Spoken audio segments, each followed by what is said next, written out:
हा शब्द 3 अक्षरी आहे. मात्र या शब्दात सारे विश्व एकवटले आहे. वडील असताना लेकरांना पदोपदी त्यांचे मार्गदर्शन लाभत असते. मात्र ते गेल्यावर त्यांच्या अनुभवांची, संस्काराची शिदोरी सोबत घेऊन चालावे लागते. अनुभवांचा वटवृक्ष, संस्काराची शिदोरी, प्रेमाचा झरा, मायेचा ओलावा आणि आशीर्वादाची सावली म्हणजे वडील. आज तुम्हाला हे जग सोडून 1 वर्ष झाले असे वाटतच नाही. असं वाटतं गेलेल्या क्षणांना एक घट्ट मिठी मारावी अन तो क्षण पकडून ठेवावा.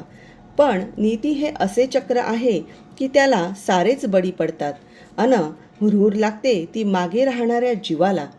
लेक माहेरच्या वाटेला आस लावते ती दिवाळी अन अक्षय तृतीयेच्या सणाला, कारण तिला आपलं बालपण अनुभवायचं असतं.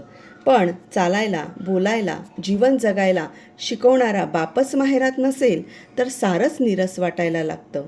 माझे वडील कैलासवासी सुरेश रतन पाटील यांना मी वैशाली पाटील भावपूर्ण श्रद्धांजली अर्पण करते व माझी त्यांच्यासाठी तयार केलेली 4थी स्वरचित कविता माहेरचा कळस.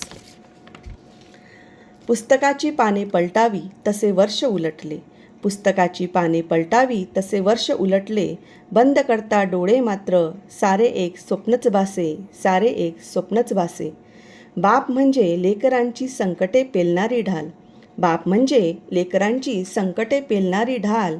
तुम्ही नसताना या जीवन वाटेवर फिकी पडे या पावलांची चाल, फिकी पडे या पावलांची चाल.